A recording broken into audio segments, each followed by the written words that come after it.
Well, just this little talk, it came, the Venerable Chodron said that at the end of our celebration today it would be very nice because we never had an opportunity to welcome the new Bhikshunis. And well, we've actually never welcomed the older Bhikshunis. And maybe even the longest time Bhikshuni, I won't say the oldest Bhikshuni, but so what has actually come about through the course of these gradually people going off somewhere and coming back with an ordination is that a very, very important aspect of developing the Sangha, of growing the Sangha at Sravasti Abbey and in the West has happened as a result of that. And by Venerable Jigme and I becoming number 4 and number 5, and now Venerable Samten by now has become number 6. We have become quite a, we'll know for sure, but it's probably been done. Quite a unique little community here. And so through the course of the winter to really think about that, I think for us to process what we experienced in November and December. And then to really think about what does this mean for the Abbey and for the Dharma in this part of the world is worth articulating, it's worth being explicit about. And it's good for all of us to understand what this means. And so we've asked Venerable Chodron actually to start by giving us some background and that, and then we'll share a little bit about our experience of being in Taiwan recently, and we wanted to show you some, not those videos. Oh, I'll turn this off. Yeah, we wanted to show you just a few, to give you just a sense of where we were.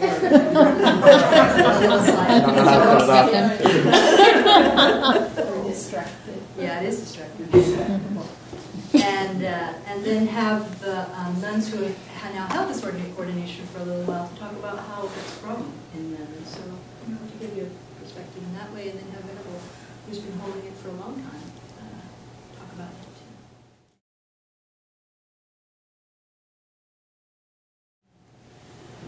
First, I just want to thank everybody for coming.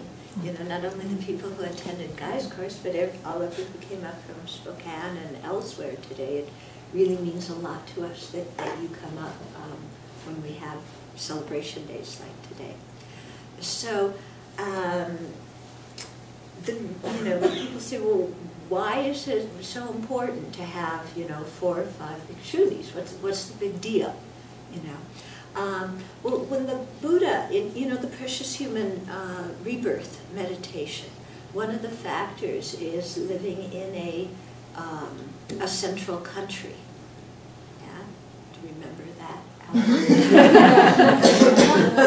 So, what is a central country? Well, the broad definition is it's a place where you have a Sangha community of at least 4 fully ordained people. And that's what makes a place a central country. And that's one of the conditions for having a precious human life. Okay? So why is that important as an indicator of a precious human life? You think, well, what do they have to do with me? Yeah. Well, it is important because a monastery is a physical place that you know exists, where you can go to, where you know there's going to be people who are really training their minds, not only in love and compassion and wisdom, but especially in ethical conduct as the foundation practice of the path. And so having a place that you know exists, where you can go to and meet people who are doing that practice, is a very big factor in your being able to progress along the path. Now you say, but why? I mean, there could be, there's so many lay teachers around too. And there are, and as we see this weekend, Guy's one of the very excellent ones. Yeah? But you're not going to go to his house.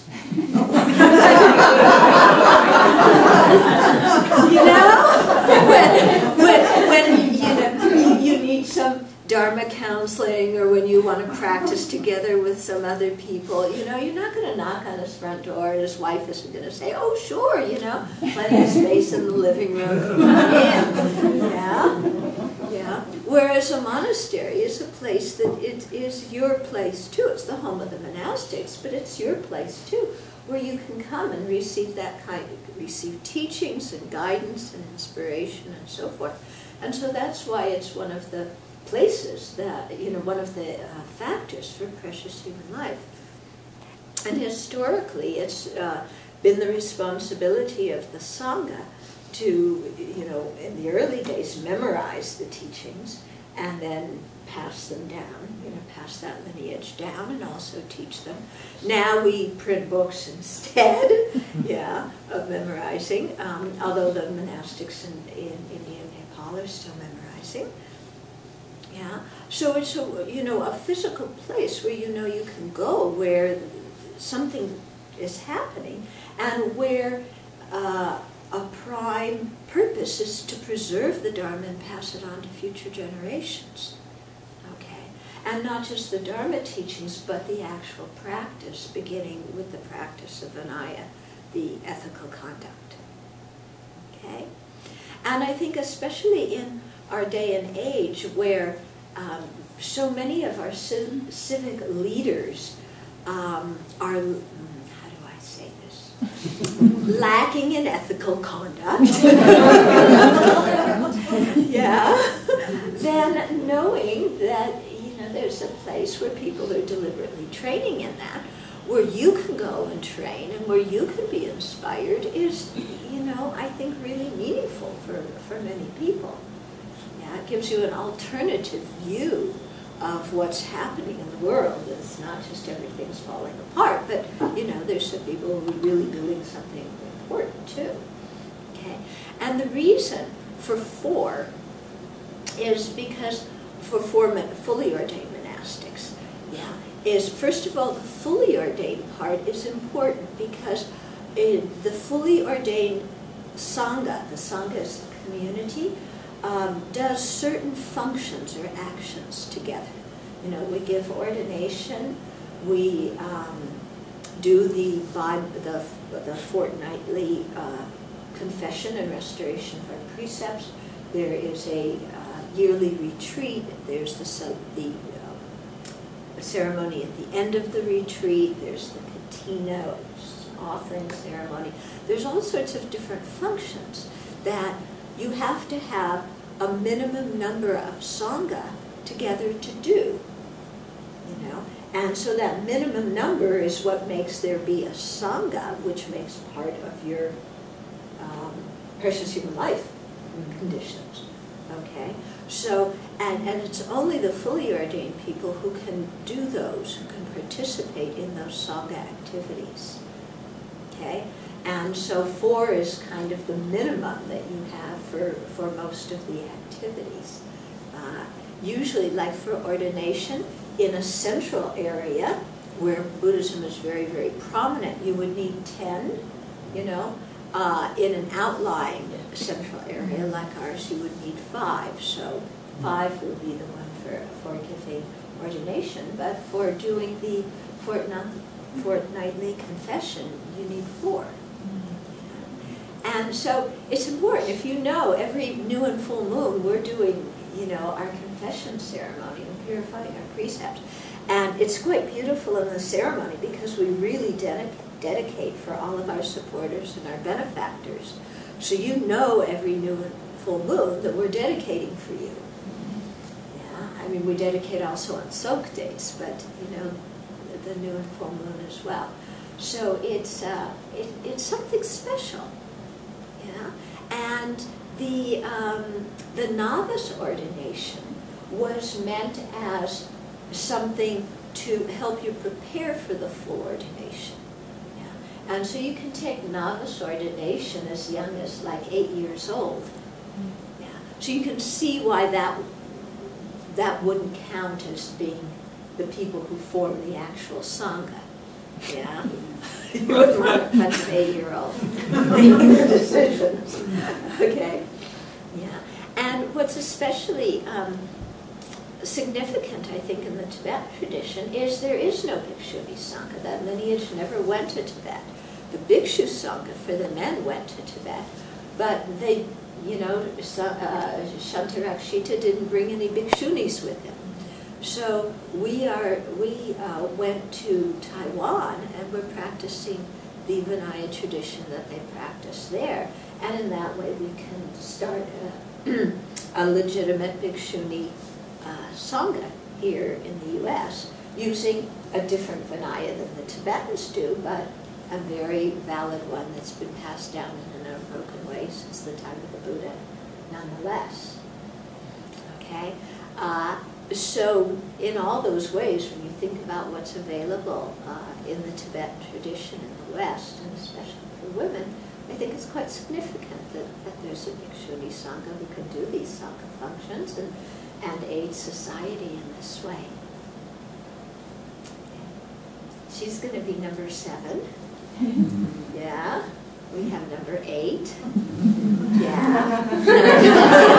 Number 9. Tini is number 10.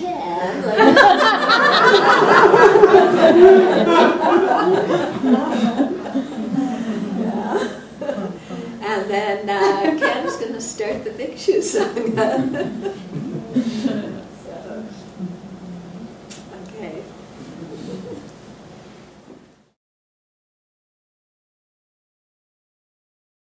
So, because there are not just a whole lot of Bhikshuni Sanghas in the United States in general,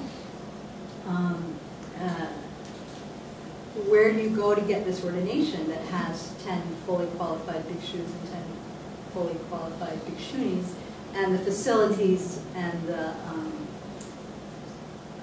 facilities and the depth to give the training? Where do you go for this? Well, for us, there are not very many places really in the world. Korea, Vietnam, China, Taiwan. That's it. Or Chinese temples in this part of the world. You know, got that from those places. And so, as most of you know, an invisible Bhikshuni Sangha that should be sitting right in front of us, except for in front of the little children, is the Sangha of Chinese Bhikshunis from the Chinese tradition, Taiwanese Bhikshunis who have been instrumental totally in making this happen. Through them, we've been able to be ordained here because they've come and helped Venerable Children. They've, Venerable Jindi and Venerable Children worked day and night, day and night, day and night to translate the ceremony for ordination so that Venerable Semkye could be ordained in Taiwan. So these nuns are from Taiwan, and it's their connection, and it's their commitment, which is part of the example that we learn from. Their commitment, when we take these precepts, is to carry on this tradition in every possible way. And so, just as we have Venerable Children as an example, our Chinese Bhikshuni teachers have also shown us the example of living day and night to be able to share and perpetuate the Dharma. And so, we go to Taiwan because that's where we have the connections and links. So, John, show the Venerable, through our connections, we found out that this Shan monastery in Kaohsiung, which is the home monastery of the temple where Venerable Tarpa was ordained. So we already had kind of a relationship there. Was holding their ordination in last November. We had to apply. From the beginning, you get the idea that it's not going to be a total piece of cake because you can't read their emails, even though these people are very much used to ordaining Westerners. Anyway, Shan is, they say they're the largest temple. They're certainly one of the 4 largest temples in Taiwan. And the Master Shuyan, has a very broad wish to see the Dharma spread everywhere. And so they, like every one of these temples, is incredibly generous in opening their space, pulling together all of their resources, and doing their very best in a short period of time, 4 or 5 weeks mostly, usually, to train a new crop of bhikshus and bhikshunis in the very beginning steps of beginning to understand what it means to keep the precepts and carry on the Buddha's Dharma in this form as fully ordained monastics. So the video is just, the slideshow is just to give you a flavor.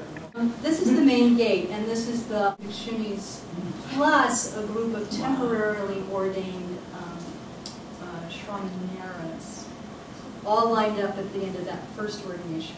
Wow. So as you can see, there's about 400 people there in front of the main gate of the temple. And so I think for both of us, but for me for sure, just being in that body of ordained people had a very profound effect over a period of time.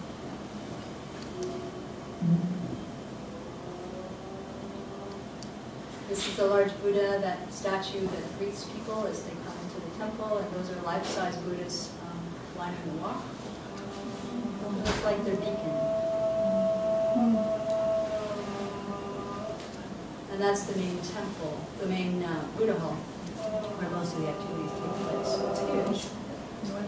Some of the ordination we did was outside on the grass, and they had strips of carpet laying, and so we did a lot of our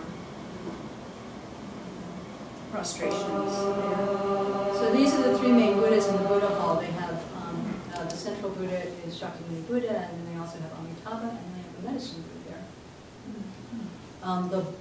The little lights you see, the Buddhas, those are also Buddha images. There are 14,400 and something. In the wall. Lining the walls. Those are Buddhas. So now when we're doing the Amitabha walking, when we're doing our Amitabha chanting, it's really easy to imagine those 14,400 Buddhas along the walls of our meditation hall radiating light. It's a nice visualization. That's just to show you the scale. That's me down there. You see that? Oh, my camera. And that's a kind of a light stupa down there, and then that's the Buddhas and walls. So when we did the confession every night, they would suddenly flip off all the lights, and we'd have the lights of those Buddhas as we did the prostrations that we did here together on each side. We would do it under the light of those Buddhas. So this is just to show how we lived. So we lived with the 200 and something other nuns in these dormitories, which are a part of their Foban Shan's women's Buddhist college. And so there's that courtyard in the background is the Great Compassion Shrine, where they also have a Guang statue that's, I don't know, maybe as tall as each room. This was how we lived in the rooms, 14 people to a room. This is getting ready for the alms walk that I don't think I didn't go to, but yeah, next one's done. Nuns getting ready. And so this is, of course, us after we were ordained in our Bhikshuni robes, our Chinese Bhikshuni robes. That's the Master, Venerable Master Shan. And there's me standing not properly. Really? Really, not properly. What's not proper? What's not proper? Yeah. My body is sideways and my feet are not in the proper, like, placement. And actually my Nisadon is too high. So you get a lot of detailed training. Does it take? Well. We try that. We try. Oh, we try. And then, yeah, then back to the plan. So anyway, that was to just give you a flavor. I'm sorry that timing didn't work because the chanting was such an important part of the experience, and it is for everyone. Nobody comes away from there without talking about how moving is the chanting tradition. And we have Venerable Jinbi's temple doing the incense anthems, which is what that soundtrack is. So, sorry about that.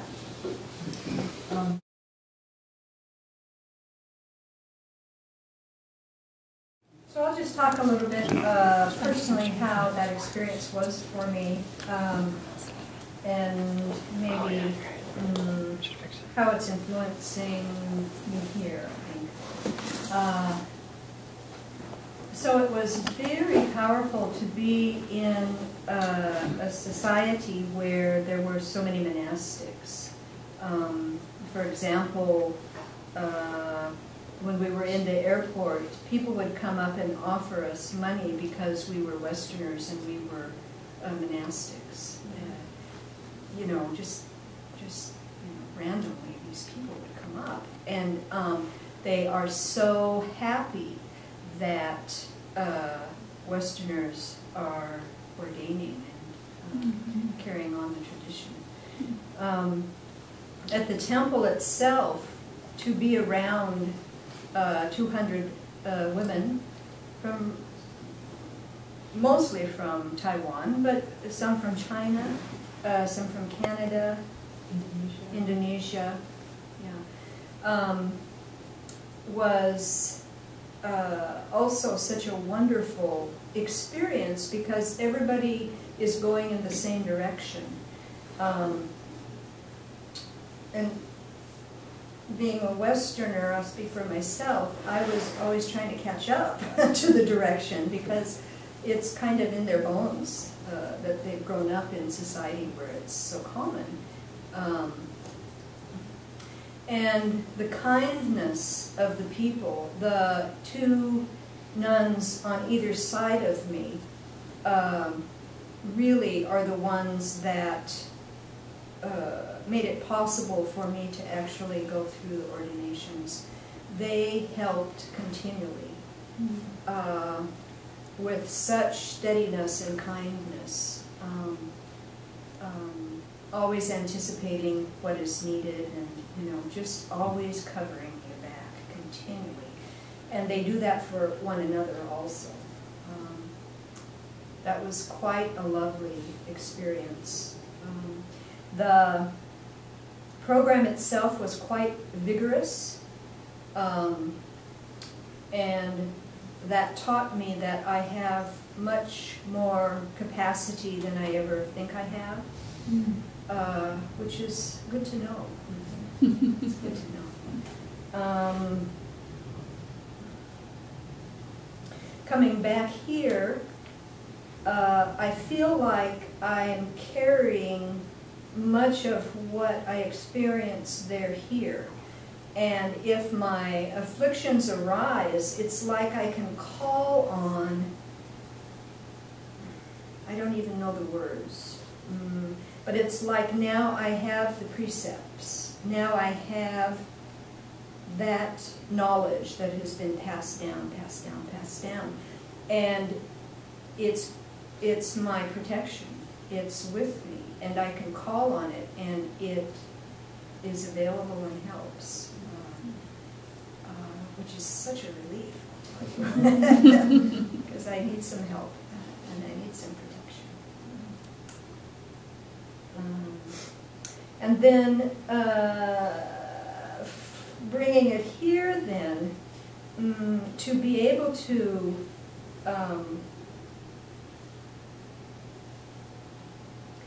keep the tradition going in the purest way.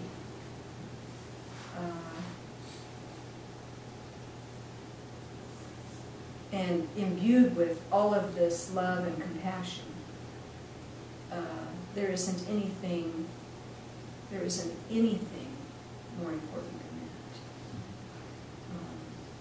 that. And so it doesn't feel so much like a responsibility, it feels like an honor to be able to hold that and try to bring that forward with all the others.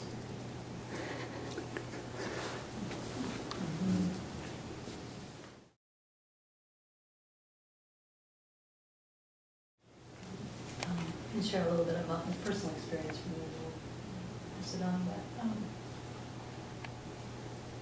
I think I'm a learner by osmosis. Not a defined learning style. But I think this is true for most of us, you know. For the longest time, the only nun we knew was Venerable Chodron. And her embodiment, if I may say so in your presence, is exquisite, inspiring, and you know, and one person can only carry so much. Because one person is only one person, just as Venerable was saying. And so then coming here, the the Bhikshunis came, they were here for ordination. It was like, the first time it was like, oh, wow, that's what it's about. It's about this whole group of people who have these similar qualities to Venerable Chodron, but they're also expressed through their own bodies and beings and practices. And that's what inspired me to actually, finally, after a long time of saying, oh, no, not me, making my 3 prostrations and saying, please, may I be ordained. And at that time, I did not say, may I be ordained to check it out. I said, may I be ordained to become a Bhikshuni, because I had this example all along. All along. That was the goal. You know, that was the torch or the symbol that to aspire to. And so in that way, in a way, I feel like this ordination was nothing special beyond what I had already been prepared to go do. It was simply another step on one way. In another way, aside from then the 3 or 4 Chinese Bhikshunis and Venerable Chodron and Venerable Tarpa and Venerable Semkye, which was becoming a growing Sangha, all of a sudden I'm in a whole world of Bhikshunis whose living example, from nuns that are ordained with me to nuns who are leading the program who've been ordained for 50 years, plus the Bhikshu Sangha, which we also had a vivid example of, which we don't see so much here in that same kind of way. To be in that presence for 30 days, I think, was more than any piece of data, was to experience the embodiment of the precepts, the embodiment of the Buddha's Dharma, that each of these persons lives day in, day out in their own way, but that is the principal focus of their entire lives, and their whole goal is to make sure that they are a part of the living tradition, that makes sure that the Dharma is still here for however long they can possibly make sure it's still here. And so I personally feel like that was the most precious thing I can name right now, because, you know, none of us would be sitting in this room if we didn't also share that vision to some extent. But in so many ways, it can only be imagined. And it depends on how good your imagination is, or how much you traveled, how much we can get it. But what's happening here is that it's happening. And it's happening in a way that maybe it takes less and less imagination and more and more experience. And that, for me, is the most important thing about this experience. There's in the text, I should have brought it out here, but in the text of the Prasada that we now do twice a month, there's a quote from the Buddha in the back where he says, where this Vinaya Sutra is recited, the Dharma will flourish. I'm paraphrasing. Where when this Vinaya is no longer recited, it will be a dark time. And so, through the kindness of our teachers and the kindness of everyone, we are in a place where we can do that. And all those people, oh my God, all those people, are so generous. They just want to share the Dharma. So.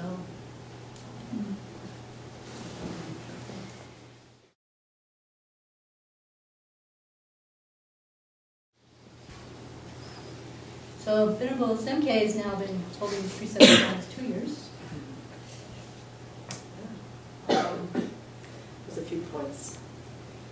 I did never expect to be in robes.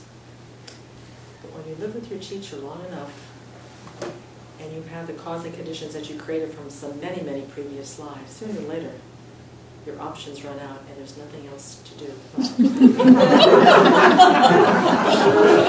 So if there's ever a somewhat doubtful, ambivalent, but deepening her trust in her decision, it was certainly needed. And one of the things that Venerable said to me on the day that I think it was a few days before I ordained in my novice ordination, my Shikshamana ordination, I had gone through this whole flurry of inviting half the world to my ordination. And Venerable invited me to her cabin, and she sat down and she said, "This is not about you. This is not a wedding reception. I'm not getting married.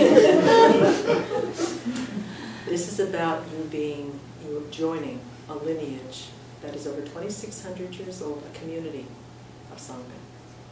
You're the drop of the, I'm saying this, I'm the drop of the water in a very, very large ocean Sangha.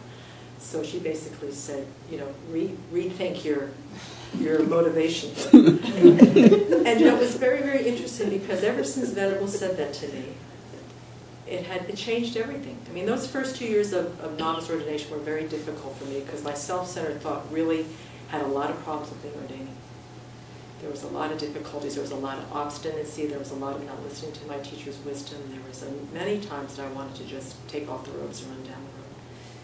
But what happened for me was as taking, sort of holding the robes, starting to see them. I mean, they're supposed to be protection. And they are a symbol of the precepts that we keep.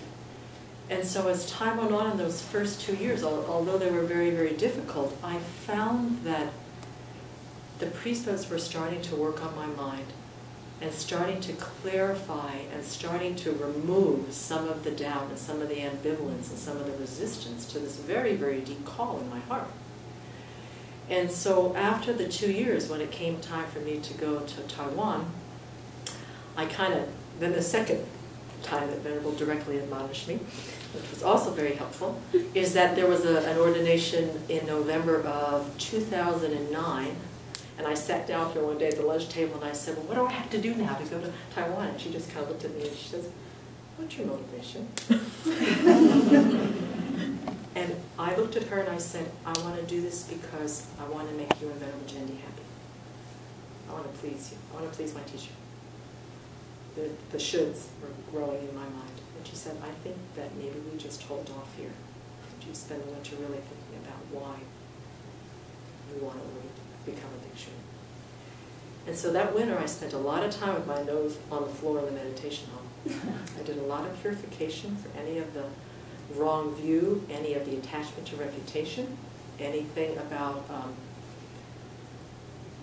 the profound karma that some part of my mind stream back somewhere had created the causes for me to be in this place and be able to make this choice. So by the time that, so a little bit later on, Venerable Jendi said, well, there's another ordination, and it happens to be with Reverend Master Semkye, who is Venerable John Pell's ordination, Upajjhaya.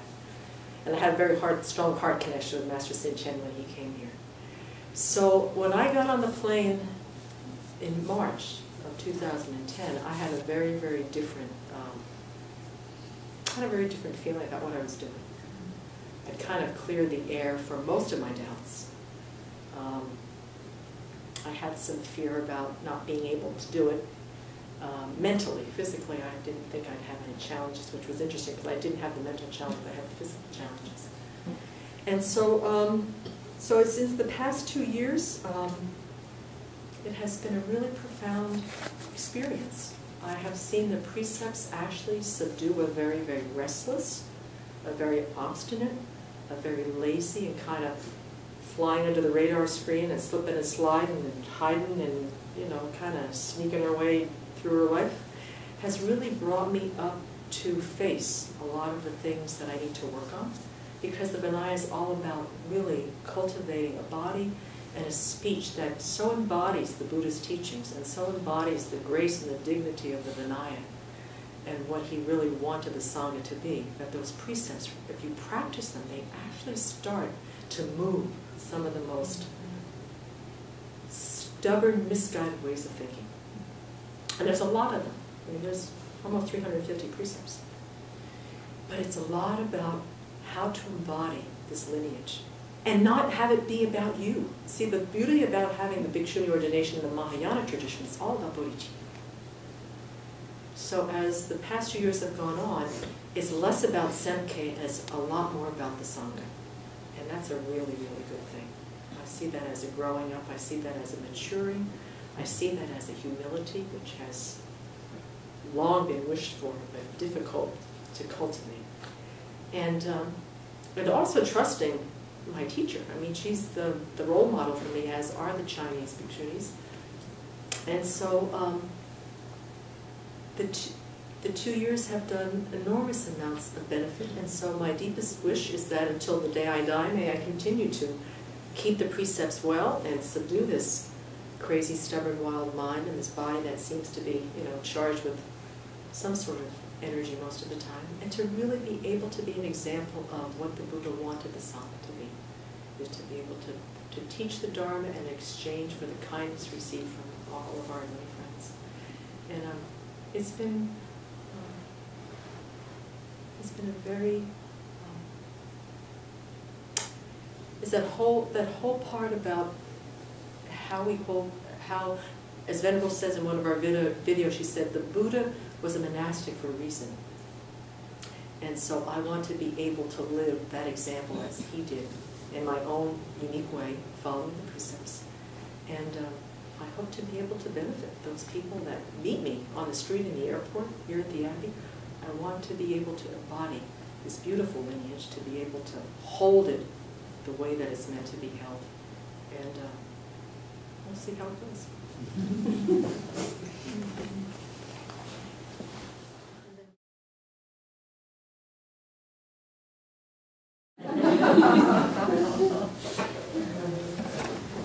Well, you can see there are a lot of layers of experience that go into this.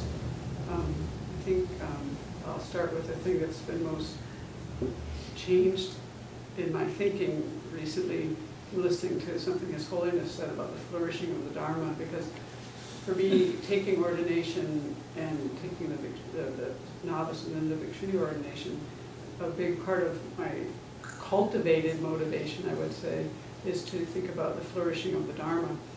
And I think from living here and then building all these buildings and working with construction so much, in my mind that kind of had conflated into, we're going to build the structure and we're going to support Venerable Chodron in this. And then His Holiness, I was listening to something this winter, and I kind of got stopped dead in my tracks, and he said, well, you know, the flourishing of the Dharma isn't the structures. It's not the buildings. It's the Dharma that you actualize in your mind. And I was like, oh, really? And I knew that, but I was kind of like working on the other page. So that is, you know, it took me back to when I took the full ordination, kind of look back in time a little bit. So that was my most present,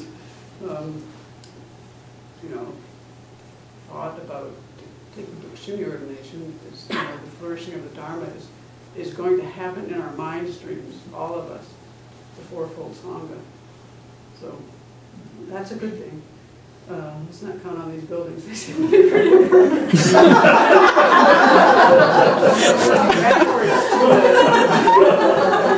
the Bhikshuni ordination, there, when I had my one chance to ask a question in writing and get an answer from the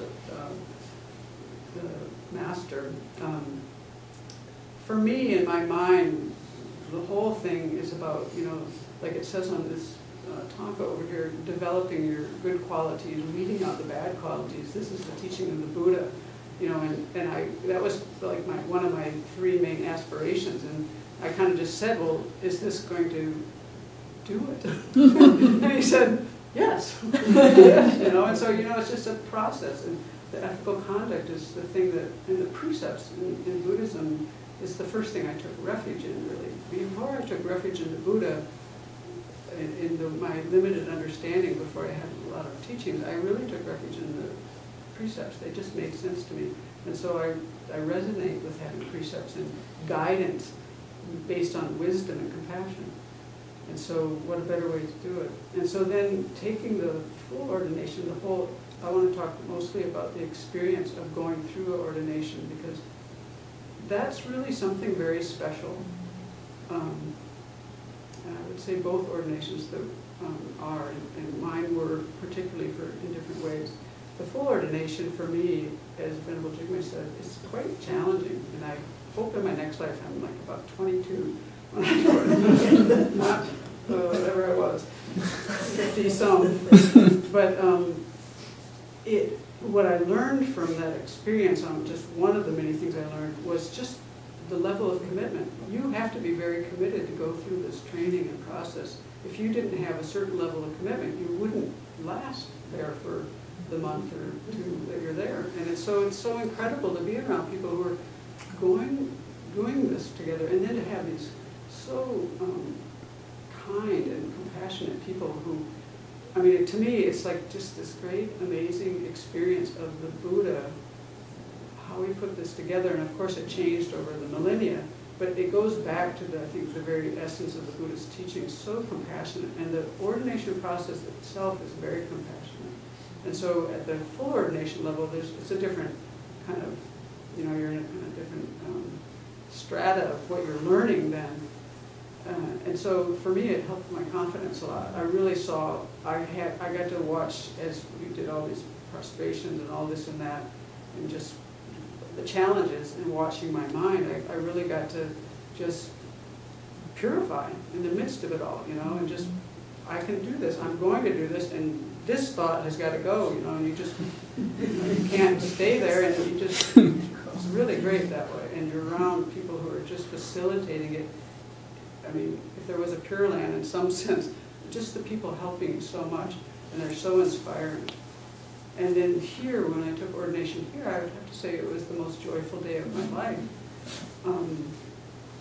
The whole coming together of Venerable Tian, Venerable Chodron, Venerable Jinji wasn't there, but her making the whole thing happen, and then these two wonderful nuns from New Mexico, and then having to translate the, you know, the ceremony, and then going through the ceremony. It's just, it was like I was so appreciative of the Buddha, because even the ceremony itself is so, to me, it's just so wonderful. You're just like held.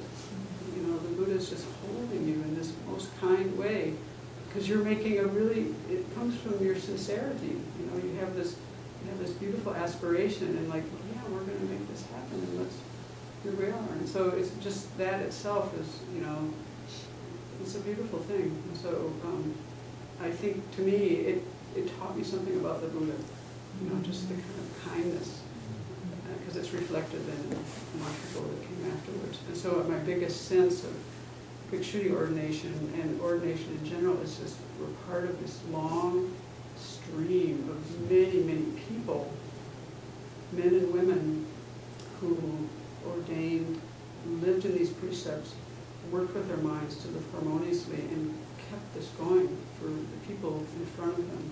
And that's what all of us are doing. I mean, it takes all of us to make it happen, right?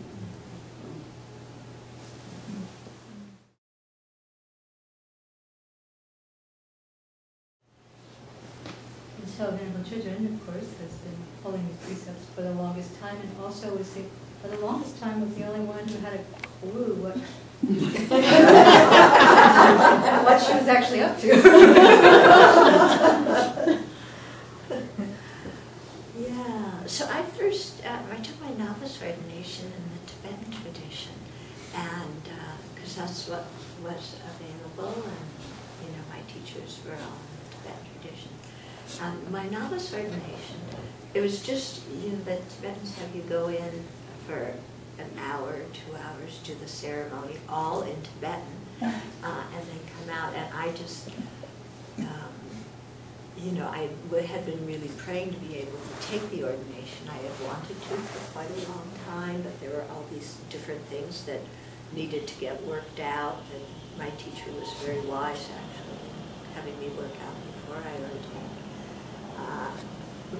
But the actual day, I was just trying to keep my robes on, because, you know, it's all held up by one belt here, you know, it's tied, and you don't have a lot of confidence that it's going to hold because you're bowing. But I remember feeling so joyful, even though I was mumbling these things in Tibetan that I didn't understand, but I had a very, very strong intention and wish to be a nun. And then after that, I was living a lot in India, and of course every 2 weeks there was the Posada ceremony. And the novices, you know, we went, and the bhikshus would do some chanting, and then in the middle we would go in, and the nuns never made it into the temple. We were always on the outside, and if we could find a monk who would be willing to listen to our declaration of purity, we were fortunate, because some of them didn't, you know, weren't so hot on that. All the little boys went into the temple ahead of us, and the nuns were on the outside. But I always found it a very meaningful ceremony, and I would circumambulate the temple after the novices left while the bhikshus were still there doing their prasada. And I would make many, many strong prayers, may I be able to take full ordination, in my life, and may I be able to keep the precepts. Taking them was very difficult because there's no lineage in the Tibetan tradition. Keeping them, but taking them is actually easy. It's the keeping them that you have to do something about. Thank you. So I would make those prayers, but it didn't seem like anything was ever going to go anywhere. Some of us heard about the training ordination for the nuns, there's an intermediate ordination for the nuns, and the Bhikshuni ordination. And we asked our Tibetan teachers, and they said, oh no, you don't need that because you have Bodhisattva and Tantra vows, which is very true, and they're more difficult to keep than the Pratimoksha vows, but it didn't account for why it was so important for the men to take the Bhikshu vows, but, not important for us. And then there was one Venerable Karmalakshi Somo. She had gone 3 years prior to take the Bhikshuni ordination, and she was really, really encouraging me. And so one day during a public audience, when we were all offering katas, then I asked His Holiness if I could go, and he just said, "Yes, of course, I'll pray." And that was all I needed, And so I went, and there were about 550 people taking ordination at that time. There were 2 of us who didn't know any Mandarin or Taiwanese. And the master, I don't think he had had experience with foreigners ordaining, because there weren't so many, who had at that time. So we requested a translation, and it took 2 weeks for him to say okay. So we, did everything, just following what everybody else was doing, but not necessarily understanding it. But, you're really held by what they were saying, the whole energy of the thing. And after I took the ordination, there was really a very big shift in my practice. Lots of times other people say to me, "Oh, why? We're novices. Why do we need to take Bhikshuni ordination? It doesn't matter." But from personal experience, there was a huge shift in my practice. Because before that, I think the focus of my practice was very much, how can I benefit? What can I get out of doing this practice? These are the teachings I want to have. These are the retreats I want to do. It was about my practice. And once I took Bhikshuni ordination, there was this shift, which was very much as somebody else said, oh, wait a minute, now I'm responsible for sustaining the Dharma. I have the fortune I have simply because other people practice very diligently for centuries upon centuries, and due to their kindness, then I have this opportunity. So I had this feeling like there was this huge wave of positive energy, and I just kind of jumped on top of it. And it was all about me, It's like, oh, look, And then once I became a Bhikshuni, it was, no, it's about sustaining this wave of energy into the future so that more people have the opportunity. And that was a huge shift in my practice, huge. It really affected many, many aspects of my practice. And made me,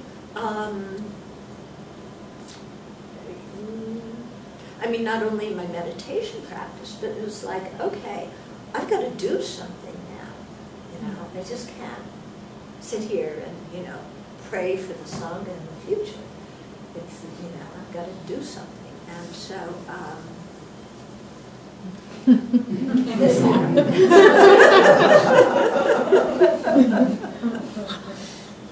Because I really believe it's so important for the continuity of the Dharma to have a Sangha community. And you go through whatever you go through. And I really look back on, you know, on the different things, and it's like I value the hardship that I went through. I think it was really very, very important.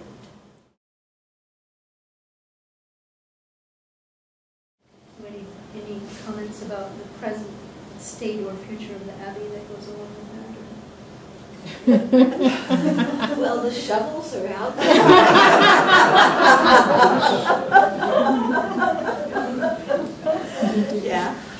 No, I see it very much as, you know, we're all in this together, because it is a fourfold Sangha, you know, fully ordained monks and nuns, and lay people with the 5 precepts, men and women, 5 precepts.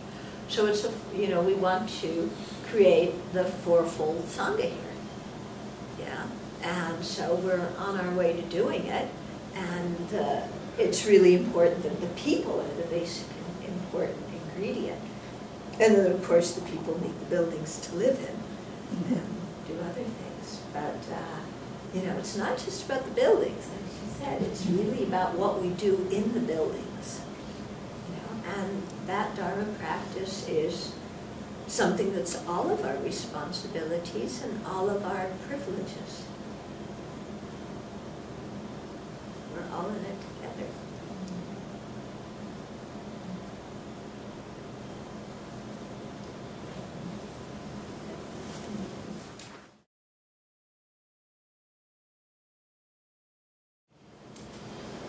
It might be very nice to close with a monastic mind prayer, to do that all together, and then do a donation.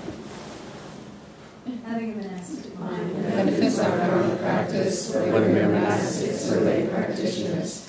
A monastic mind is one that is humble, imbued with the Buddhist worldview, dedicated to cultivating mindfulness, clear knowing, love, compassion, wisdom, and other qualities. Being mindful of the kindness I receive from all sentient beings, I will relate to them with patience, kindness, and compassion. I will be mindful of my precepts and values, and will cultivate clear knowing of my thoughts and feelings, as well as how I speak and act. I will take care to act and speak at suitable times and in appropriate ways, abandoning idle talk and disruptive movements. With respect for others and confidence in my good qualities, I will be humble and easy for others to speak to. In all these activities, I will endeavor to remember impermanence and the emptiness of inherent existence, and to act with each